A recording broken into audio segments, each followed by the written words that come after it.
Corintios, capítulo 10. Vamos a leer 2 versículos, hermanos, y vamos a tratar de ser muy prácticos. Vamos a tratar de ser muy claros en lo que queremos decir, porque el tiempo no nos ayuda mucho. Pero así que vamos a hablar lo que tenemos que hablar y irnos con la palabra de Dios en nuestros corazones.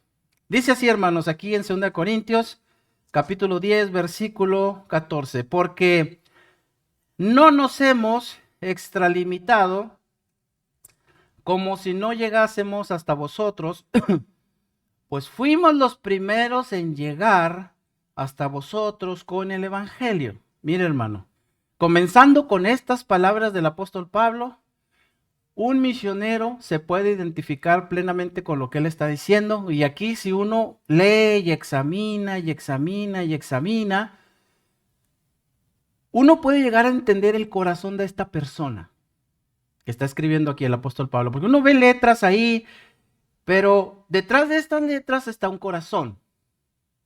Y detrás de ese corazón está un fruto que está brotando de la relación que él tenía con el Espíritu Santo. Lo que yo quiero compartirles esta mañana rápidamente, hermanos, son las características de los cristianos que Dios va a usar. Así. Yo normalmente este mensaje lo completo así, las características de los cristianos que Dios va a usar para alcanzar al mundo. Ahora, no, le quité aquí con ustedes la palabra mundo porque creo que estas características que vamos a ver ahora no solamente son para los cristianos que van a alcanzar al mundo, sino para los cristianos que Dios va a utilizar en todo lugar. Hay que entender que no todos nosotros somos llamados para ser misioneros, pero sí somos llamados para ser obreros en la iglesia de Dios y trabajar en el reino de Dios donde estemos. Pero fíjese bien, hermano. A pesar de que todos somos cristianos y a pesar de que todos estamos siendo parte de la gracia de Dios, no todos vamos a ser usados por Dios para cumplir sus propósitos. Ahora, uno pensará, ¿por qué? ¿Que acaso Dios tiene algunos escogidos que dice a este sí lo voy a usar, a este no, a este que se vaya a la banca, a este que se vaya a la esquina ya regañado? No. Dios quiere utilizarnos a todos. ¿Cuál es el asunto entonces? El asunto es que yo como cristiano aprenda a entender el corazón de Dios. Esa es la clave. Mire, muchos cristianos pasan toda su vida siendo creyentes, pero nunca logran entender el corazón de Dios. Nunca logran entender qué realmente es lo que Dios busca. ¿Qué es lo que realmente necesita un cristiano para que Dios pueda usarle? Porque aquí, hermanos, esta empresa espiritual no es como una empresa secular donde a usted le contratan y le hacen firmar un contrato y le dicen, bueno, tu chamba va a ser esto y esto y esto y ya. Uno cumple con su trabajo y se va a su casa. No, esta empresa espiritual para que produzca no la puede desarrollar cualquier persona. Tienen que ser personas que Dios ha ido desarrollando. Fíjese bien lo que le estoy diciendo.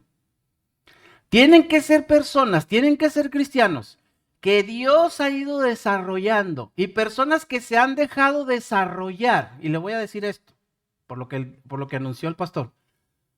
Él anunció el discipulado, ¿verdad? Bueno, yo quiero decirle que esa es la primera cosa que Dios empieza a observar en la vida de los creyentes.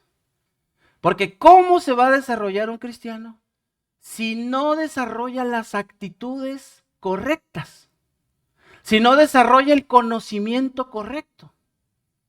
Hay gente que no quiere tomar el discipulado porque a mí me ha llegado gente allá en la iglesia de Argentina que me dice, no, pastor, pero inclusive el hermano Becerra tiene el contacto de un hermano ahí que a lo mejor, no sé si irá a estudiar o no en la universidad, pero un día me dijo, no, hermano, si yo ya hasta soy licenciado en no sé qué, y acá y en la Biblia, y que yo me sé esto y aquello. Ah, no, le digo, pues qué bueno, magnífico. Y luego, ¿qué ha pasado? ¿Por qué andas de iglesia en iglesia entonces? Porque llegó a nuestra iglesia, pero ya había pasado por varias iglesias allá. Y luego, ¿por qué has andado? No, es que no encuentro la iglesia ideal. Ah, pues aquí tampoco la vas a encontrar. Te puedes ir de una vez si quieres, ¿no? Porque nosotros no creas que somos la iglesia ideal. Nosotros somos una iglesia que estamos tratando de cumplir la voluntad de Dios. Bueno, lo que no entienden esa clase de personas que a veces estudian la Biblia, estudian por sí solos, andan por ahí, que no estamos diciendo que sea malo, pero para que Dios te use, hermanos, no necesitas tener tanto conocimiento. Ahora, yo no estoy diciendo que no estudien, claro que sí, qué bueno que la iglesia está con su programa de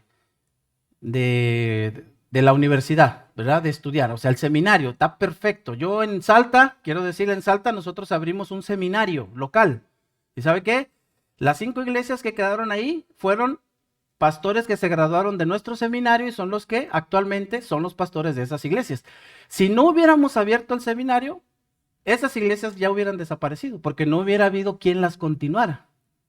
Entonces, no es que el seminario sea malo, es bueno. Pero no solamente es saber cosas, hermanos, sino desarrollar las actitudes correctas. Le voy a decir una cosa.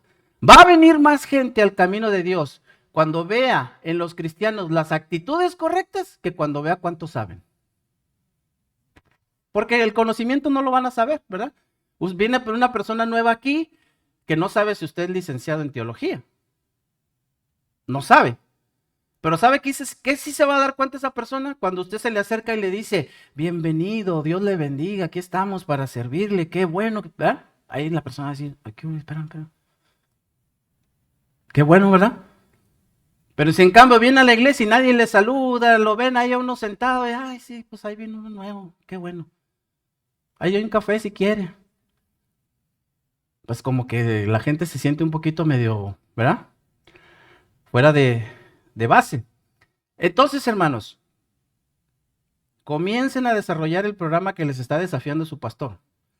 Si su pastor les está ofreciendo discipulado, tómenlo.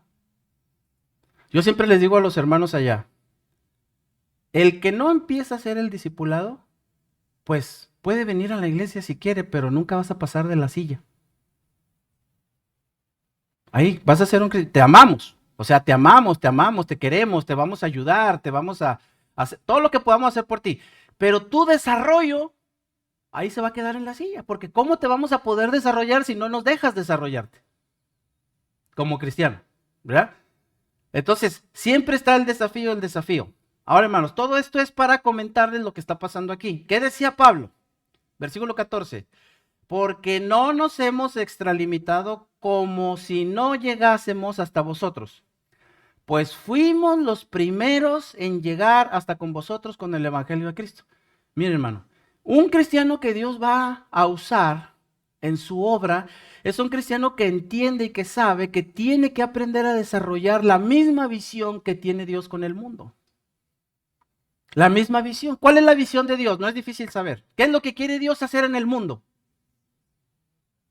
Que el mundo venga al conocimiento, ¿verdad? Que el mundo venga a Cristo, que vengan a la salvación. Ahora, en este momento, pregúntense, ¿ese es el propósito de su vida en este momento? ¿O usted anda por ahí en otros propósitos? ¿O su mente está en otra cosa? Usted dice, sí, yo voy a la iglesia el domingo, pero saliendo de la iglesia de lunes a sábado, yo ando en mis cosas. Y no es que necesite ser pastor. Su pastor no es un pastor, pero también tiene su trabajo. Y tiene que darse el tiempo para hacer las dos cosas. Y pregúntele si es fácil. Una vez estaba yo en Salta hablando con la iglesia y les digo, hermanos, estaba una hermana ahí que no había ido por mucho tiempo y le digo, hermana, qué bueno que vino. Y yo saludándole ahí en la puerta. Muchos cristianos piensan así, qué bueno que vino a la iglesia, hermana, cuánto gusto nos da. Y me mira y me dice, pues es que yo trabajo, pastor.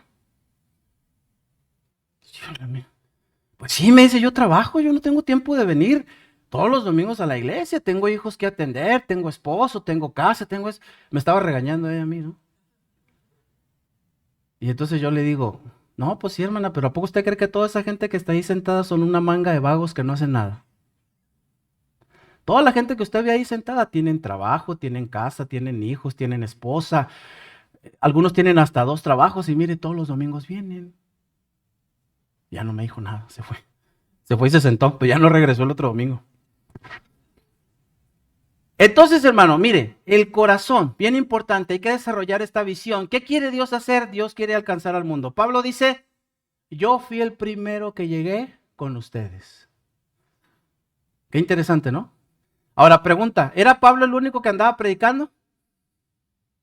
No, en los tiempos de Pablo, ¿se acuerda que Pablo en algunas cartas los regaña a los hermanos y les dice, ¿por qué le hacen caso a otros que vienen y les dicen mentiras y los reciben? O sea, que andaban otros y encima andaban predicando cosas erradas de la Biblia, ¿no? Pero pues como la gente no sabe, ¿verdad? Entonces la gente cuando ve a alguien con la Biblia en la mano, pues piensa que es un cristiano como ellos. Y entonces el apóstol Pablo dice, nosotros fuimos los primeros en llegar hasta vosotros con el evangelio. ¿No sabe qué se siente eso, hermano? Eso yo sentí cuando llegué a Río Grande. Cuando comenzamos la primera iglesia. ¿No sabe? Cuando mandamos a hacer el primer cartel que dice Primera Iglesia Bautista de Río Grande y lo pusimos afuera, yo me quedé un rato mirando el cartel.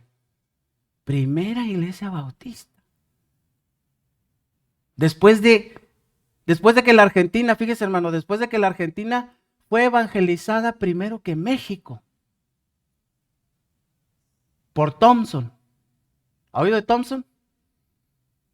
Un hombre que vino de Europa, llegó a la Argentina y a otros países de Sudamérica y él entró y se puso bien ahí con el gobierno y el gobierno le dejó, fíjese, el gobierno los dejó a él y a su esposa que enseñaran en las escuelas a leer la gente con la Biblia, utilizaron la Biblia como libro de texto. Pues mire, después de que Argentina llegó a ser casi uno de los primeros países en América que fue evangelizado, no había iglesias bautistas en el sur de Argentina. Qué increíble. Porque el evangelio puede crecer por un tiempo, hermanos, pero si los cristianos se apagan, el evangelio también se viene para abajo. ¿Qué pasó con las iglesias de Europa? ¿Qué pasó con las iglesias que Pablo edificó? ¿Por qué ya no están? ¿Por qué ya no están? ¿Por qué ya no está la iglesia de Moody, de Spurgeon? ¿Por qué ya no están? Esas iglesias donde se congregaban 20,000, 30,000, ¿por qué ya no están hoy en día? Porque el cristianismo bajó. Porque el cristianismo se empezó a ir para abajo. Y eso pasó en Argentina. Hubo un fuego un tiempo, pero después se apagó. En Río Grande no es que nunca hubo iglesias bautistas. De hecho, había una iglesia bautista ahí que tenía 70 años de estar ahí. Que fue la última iglesia bautista que quitó el cartel y se hizo interdenominacional. Quitó el cartel bautista, ahora ya nomás se llama Hay Vida en Jesús. Y ya están predicando todo eso de la prosperidad y todo eso. Ya terminaron con la doctrina bautista. Entonces no había. Entonces Pablo decía, yo llegué primero con el evangelio, pero después, ¿qué hizo él? Miren lo que dice aquí en el siguiente versículo, aquí mismo en el versículo 14. Dice, porque no nos hemos extralimitado, como si no llegásemos hasta vosotros, pues fuimos los primeros en llegar hasta vosotros con el evangelio de Cristo. Y luego mire el 15. No nos gloriamos desmedidamente en trabajos ajenos, sino que esperamos que conforme crezca vuestra fe, seremos engrandecidos entre vosotros conforme a nuestra regla. Ahora lean conmigo el 16. Y que anunciaremos el evangelio en los lugares más allá de vosotros. ¿Cuál era la visión de Pablo? Él llegó ahí y dijo, bueno, pues aquí no hay nadie, ¿verdad? Así que yo soy el primero. Bueno, empezamos aquí en Temozón y luego empezamos allá en, no sé, ¿cómo se llaman los barrios aquí? ¿Dónde está Eric? ¿Cómo se llama? Allá en Cauquel. Vamos a pensar que aquí era donde andaba Pablo. Primero empezamos aquí, luego en Cauquel. Total, hay mucho para hacer aquí. ¿Sabe qué hizo Pablo? Llegó, estableció una iglesia y lo primero que le empezó a sembrar a la iglesia es esta idea. De aquí me voy más allá de donde están ustedes. No me voy a quedar aquí. Porque ustedes tenían la necesidad del evangelio, pero no son los únicos. Hay otras ciudades más allá de ustedes que también necesitan que se anuncie el evangelio. ¿Ve la visión de Pablo? La visión de Dios. ¿Y sabe qué, hermano? Pablo recorrió. ¿Sabe usted por qué Pablo llenó Asia del evangelio? Es más, algunos ya dicen que Pablo llegó hasta España, hermano. Hasta que España, que en ese momento era el fin del mundo. Hasta era el mundo conocido. Pero ¿sabe por qué Pablo pudo hacer todo ese trabajo? Por la visión que tenía. Ahí en Tierra de Fuego, es increíble, cuando yo me fui a vivir allá, yo vivía en el norte de Argentina, entonces me vine hasta acá. Me fui en mi auto, un poco más de 5,000 kilómetros, 5 días para llegar, manejando. Yo y mi perro. Fue mi único acompañante. Yo dije a mi perro, si nos perdemos los dos, si nos morimos los dos, o si llegamos los dos. 5,000 kilómetros. Cuando pasé la provincia de Buenos Aires, que ya entramos a la Patagonia, me paraba en las ciudades y daba vueltas buscando una iglesia bautista.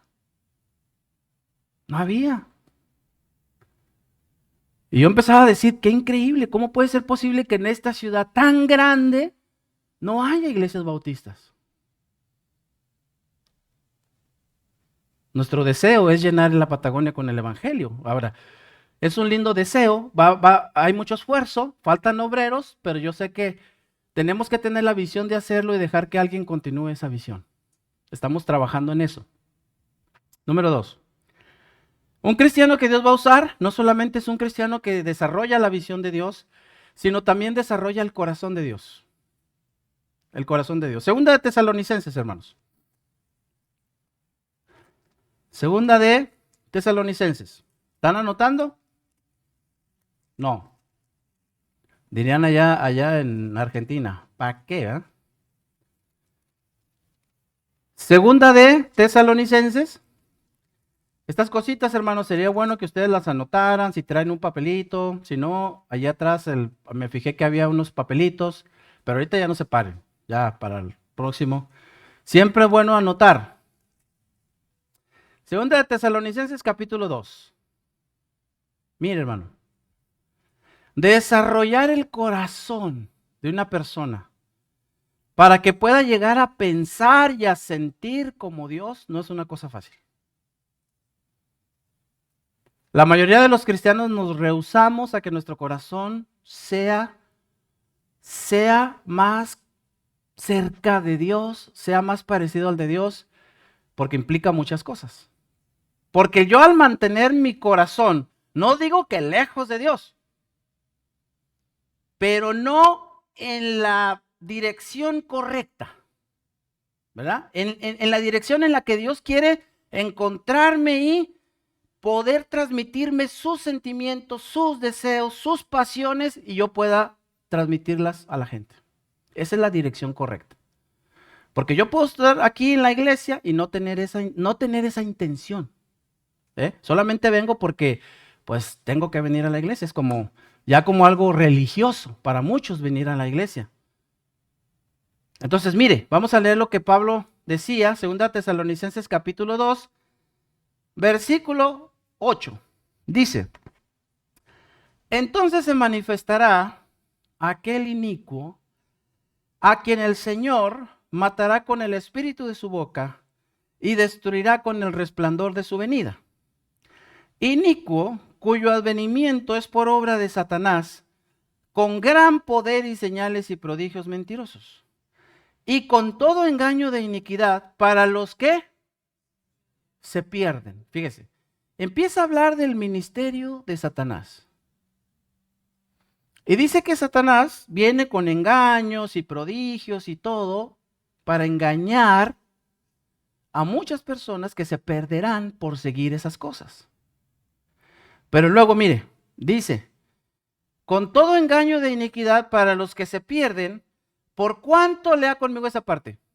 No recibieron el amor de la verdad para ser salvos. Ahora, antes de que les muestre qué significa este pasaje, quiero que den una vuelta a la hoja en el capítulo 1 y leamos, hermanos, el versículo 7 en adelante. Mire, aquí en estos versículos del 7 al versículo 8 vamos a encontrar dos tipos de personas que se van a perder. Dos tipos de personas. ¿Usted quiere saber que hay personas que sí se van a perder y van a ir a la condenación? Hay dos tipos de personas aquí. Dice, y a vosotros que sois atribulados, daros reposo con nosotros cuando se manifieste el Señor Jesús desde el cielo con los ángeles de su poder en llama de fuego para dar retribución a quienes, a los que no conocieron a Dios y a quienes más ni obedecen al evangelio de nuestro Señor Jesucristo, los cuales sufrirán pena de eterna perdición, excluidos de la presencia del Señor y de la gloria de su poder. Mire, aquí hay dos tipos de personas que se van a perder. Número uno, aquellos que, dice el pasaje, no conocieron a Dios. Y esta es la parte misionera del mensaje. ¿Sabe que a pesar de los esfuerzos que se hacen para llegar con el evangelio, hay muchas personas que no les va a llegar el evangelio?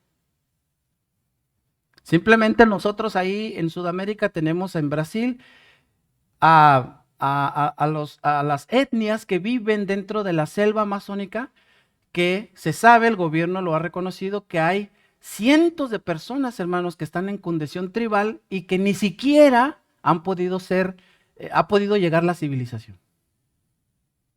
No estamos hablando de 20 personas, estamos hablando de miles de personas que viven adentro de la selva de Amazonas. Increíble. Mire, le voy a dar este dato. Entre las tribus que viven en África y las tribus que viven en la selva amazónica hay 200 millones de personas que no han conocido la civilización. 200 millones. ¿Sabe cuánto es 200 millones? México entero y un poco más. México y medio. ¿Se imagina? No conocieron a Dios. ¿Por qué? No llegó el evangelio. Ahora, hay otra clase de personas que se van a perder. Dice aquí, los cuales sufrirán, ¿no?, en llama de fuego para dar retribución a los que no conocieron a Dios, ni obedecieron o obedecen al evangelio del Señor Jesucristo. La otra clase de personas que se van a perder son aquellos que no obedecen al evangelio. Usted está predicando ahí en la calle y le quiere regalar a alguien un folleto y mucha gente dice, no, a mí no me regale nada. Ah, bueno, está bien. Se va a perder. ¿Por qué? ¿Porque Dios no quiere que se pierda? No, porque Él rechazó. ¿Verdad? Nosotros hemos ido allí en Argentina cuando podemos, ¿verdad? Cuando el clima nos baja a unos 5 grados bajo cero, ahí podemos salir a testificar. Porque si salimos con clima más alto, más frío, no se puede. Y hay gente que literalmente, mire, yo le voy a decir, en estos 21 años que he estado en Argentina, ahí en Tierra de Fuego es donde he encontrado más gente que se declara atea abiertamente. Yo no sé cuánto, y más son jóvenes, los universitarios, ¿verdad? Que se dejan engañar ahí con las filosofías que les quieren transmitir los maestros. No, yo soy ateo, me dice, no, yo no creo en Dios. Y así. Está bien, pero se van a perder. Y un día le dije a uno, porque uno se empezó a reír. Le digo, ¿por qué te ríes? No, dice, no, es que me parece como raro lo que andan haciendo. No, pues que no te parezca raro. Porque el hecho de que tú no creas no quiere decir que esto no sea verdad. Y un día recibirás la retribución de tu decisión de no querer saber nada de Dios. Y me miraba así como entre enojado y queriéndose reír. Le digo, pues ríete todo lo que quieras. O sea, yo no tengo un problema. Pero acuérdate de este día, márcalo en tu calendario, porque si sigues con esa actitud, un día Dios te sacará esta fecha. Y esta cara que no quieres ver, la vas a ver ahí. Gente que no obedecieron al evangelio. Ahora, donde empezamos a leer en el capítulo 2, que es lo que quiero mostrarles, hay una tercera clase de perdidos. Mire, lo que dice aquí, en el capítulo 2, versículo, ¿dónde estábamos leyendo? 8. Dice, entonces se manifestará aquel inicuo, a quien el Señor matará con el espíritu de su boca y destruirá con el resplandor de su venida. Inicuo, cuyo advenimiento es por obra de Satanás, con gran poder y señales y prodigios. Lean conmigo, hermanos, el 10. Y con todo engaño de iniquidad para los que se pierden, fíjese, para los que se pierden, por cuanto no recibieron el amor de la verdad para ser salvos. Mire, hay un grupo de gente en todo el mundo que se va a perder porque no recibieron el amor de los que tienen la verdad. Ahora, esta pregunta puede ser peligrosa, pero la voy a hacer. ¿Ustedes creen que ustedes tienen la verdad de Dios, la verdad de la palabra de Dios? ¿Sí o no? ¿O están dudando? Ay, pues vine a ver qué predican ahí. A ver si me gusta. Una vez que llegó una familia ahí, una hermana me dice, pues todo me gusta menos la música. ¿Por qué no le gusta la música? No, porque está muy apagada, muy aguada, me dice. Yo quiero acá música más. Le digo, ¿sabe qué, hermana? Nosotros aquí la música que cantamos es para alabar a Dios, no para nosotros. Si usted quiere una música para usted, váyase a la disco. Ahí, mire, métale. Pero cuando venga aquí, toda la música que se toca aquí es para honrar a Dios, no para que usted se sienta bien. No venimos aquí para sentirnos bien, venimos aquí para honrar a Dios. Amén. Es interesante saber eso. Ahora, si nosotros tenemos la verdad, ¿también qué tenemos? ¿Tenemos el amor de Dios también? ¿O no? ¿Cuántos de ustedes creen que tienen el amor de Dios? Algunos de ustedes estarán pensando, no, pero pues yo no soy muy amoroso. Bueno, el que usted no sea muy amoroso no significa que no tiene el amor de Dios. Porque cuando hemos recibido a Cristo dice que el amor de Dios ha sido derramado en nuestros corazones. Ahora que usted lo tenga tapado para que no salga es otra cosa. Eso sí lo podemos hacer, ¿verdad? Ahora, fíjese bien. Dice que mucha gente se perderá porque no recibieron el amor de la verdad. Ahora, no nos vamos a ir al mundo, vamos a quedarnos aquí en Mérida. ¿Qué siente usted cuando anda en la calle y ve esa gente que no la pasa bien? ¿Qué siente? ¿Ha visto usted que hay gente que anda re mal, verdad? Ya ni nos le queremos acercar, ¿verdad? Si es gente que está tirada ahí de borrachitos, no, ya no. Nos vamos a ensuciar si nos acercamos a esas personas. ¿Qué siente? ¿No se da cuenta que esas personas son personas que necesitan ser salvos? ¿No se da cuenta que si esas personas quizás no han cambiado su vida es porque no tienen a Cristo en su corazón? ¿Sabe cómo empezamos la iglesia en Río Grande? Con 5 borrachos. Ríase porque es algo curioso. El día que íbamos a tener el primer culto, yo le digo a mi esposa, ¿y quién va a venir al primer culto? Ya habíamos salido a folletear y todo, pero digo, pues no quiere decir que van a venir. Así que le digo a mi esposa, yo me voy al centro a ver a quién veo. Y me encontré 5 borrachos. Estaban ahí todos sentaditos en la fila. Así que me acerqué y les empecé a dar un folleto y uno me mira y me dice, ¿usted es pastor? Le digo, sí, hoy vamos a abrir una iglesia. ¿Dónde? Me dice, acá en tal lugar, así, así, así. Estuvimos hablando, les testifiqué a los 5. Los 5 supuestamente recibieron a Cristo, pero vaya usted a saber. Así que les digo, ¿no quieren ir a la iglesia? Sí, pero ¿a poco así vamos a ir como estamos? Pues sí, no le demás, si se pueden ir a bañar, báñense, si no vayan a mi casa y báñense ahí. Eso no lo hacemos, ¿verdad? Ay, no, ¿cómo voy a traer a esos borrachos a bañar a mi casa? Bueno, total, les compré una comida, se las dejé ahí, comieron y les digo, vengo a las 6 de la tarde por ustedes, aquí. Llegué y ahí estaban, hermano, esperándome. Bueno, de esos 5 borrachos quedaron 3. Se bautizó uno. Ya no va ninguno. Pero ¿sabe qué? Nuestra iglesia por los primeros 3 meses tuvo la asistencia de 5 borrachos. Que se fueron regenerando, ¿eh? Porque después de que uno los vio así, ya después llegaban bañados. Ya algunos hasta dejaron de tomar por un tiempo, todo. Bueno, la iglesia empezó a crecer, quizá ellos ya no se sintieron bien, se fueron.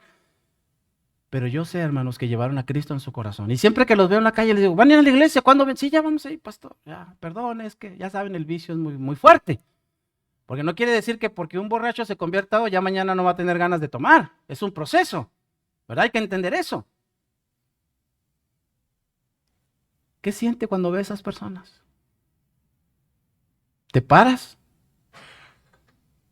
Las mujeres que andan ahí vendiendo cosas en el sol a 40 grados, tú pasas en tu auto con el frío, que hasta vas temblando de frío, y ves a las señoras ahí de 50 años vendiendo sus chicles. ¿Tú crees que están ahí por gusto? Quizás necesitan el amor de alguien. Párate. Bájate del auto. Háblale de Cristo. Dale 100 pesos. Tenga, señora, cómprese una comida. ¿Qué estás demostrando? Porque ¿sabe qué? Nosotros somos anti eso, ¿eh? Porque le decimos, ay, no le demos porque se va a ir a tomar. ¿A usted qué le interesa? Le voy a decir una cosa, hermano. Lo que Dios va a tomar en cuenta no es lo que el borracho hizo con el dinero que usted le dio. Lo que Dios va a tomar en cuenta es su acción.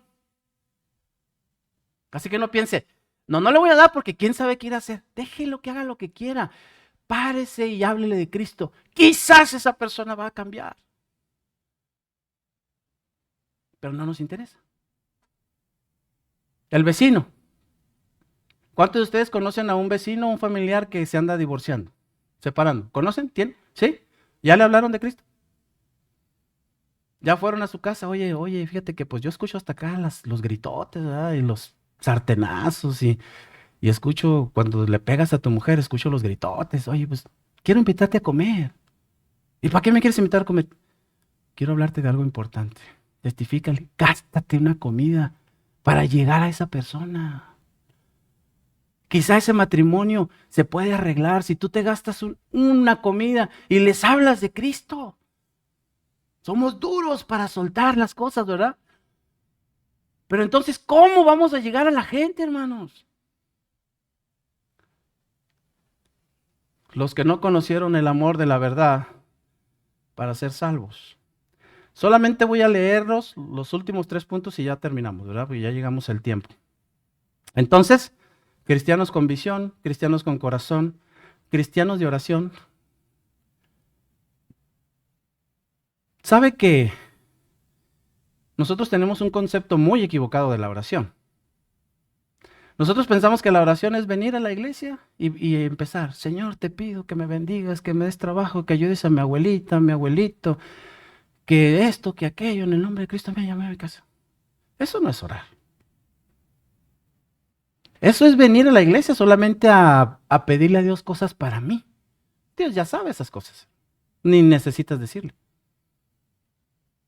La oración, realmente lo que es la oración, es preguntarle a Dios, ¿qué quieres hacer con mi vida?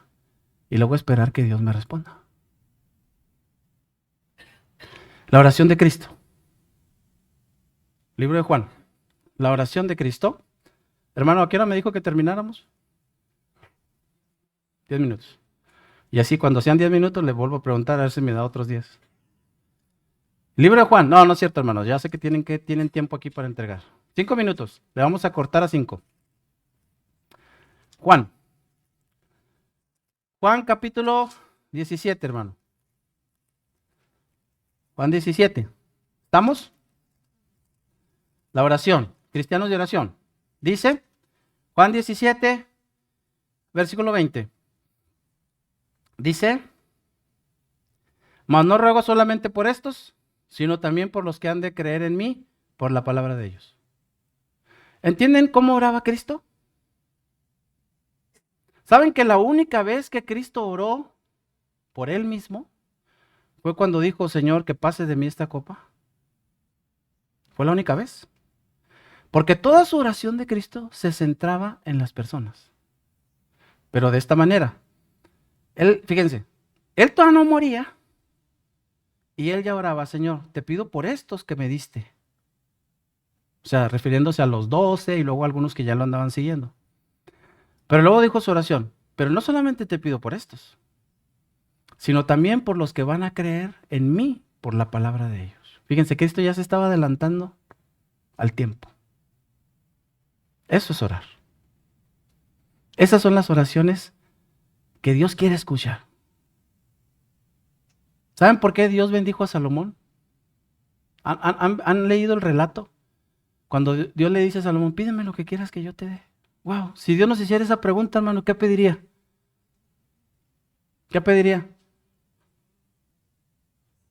Ahora ya todos se volvieron santos. No, yo pediría para un templo, ¿verdad?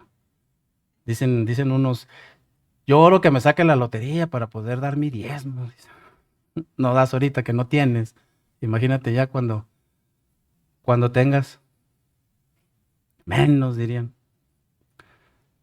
¿Por qué Dios bendijo a Salomón? Porque cuando Dios le dijo, pídeme lo que quieras que yo te dé, Salomón no le pidió dinero, no le pidió vida, no le pidió salud. ¿Qué le pidió? Señor, dame sabiduría para poder gobernar a tu pueblo. Y cuando Dios le responde, le dice, te es concedido, pero también te voy a dar lo que no me pediste. Riqueza, vida, paz, años de vida. Ve que Dios sabe, hermano. Dios sabe lo que son nuestros deseos del corazón. ¿O ustedes no quisieran que Dios les bendijera económicamente? Obvio que sí. Todos, hasta yo. Pero no es mi prioridad eso, hermano. ¿Me entiende? Mi prioridad ahorita es hacer la voluntad de Dios. Yo siempre les digo a los hermanos, ¿cuál es tu proyecto de vida en estos años? Últimos años que te quedan. Por ejemplo, yo tengo 51 aunque parezca de 41. Las apariencias engañan.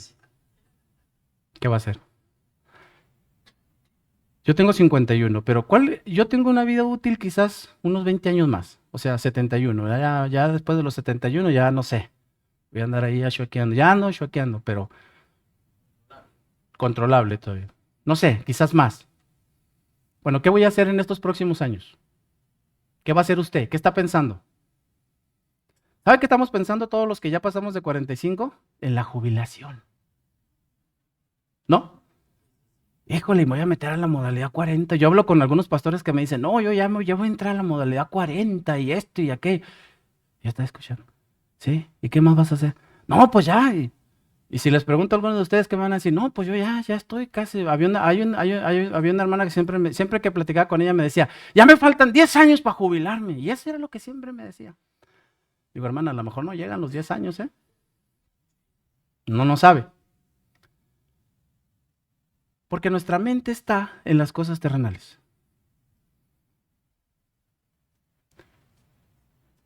Mi proyecto de vida en estos próximos 20 años es plantar una iglesia en todas las ciudades que se puedan en la Patagonia. Yo no estoy pensando en la jubilación, ni en cuánto dinero me va a llegar o no, lo que Dios sabe. Le he servido a Dios 35 años y nunca me ha dejado.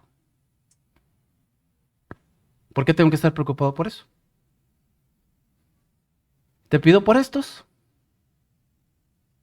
pero también por los que han de querer en mí. ¿Terminamos? Cristianos de visión, cristianos de corazón, cristianos de oración, cristianos de convicción, ¿están convencidos que Dios quiere usar sus vidas? ¿Amén? Muy bien. ¿Cristianos de acción? ¿Manos a la obra?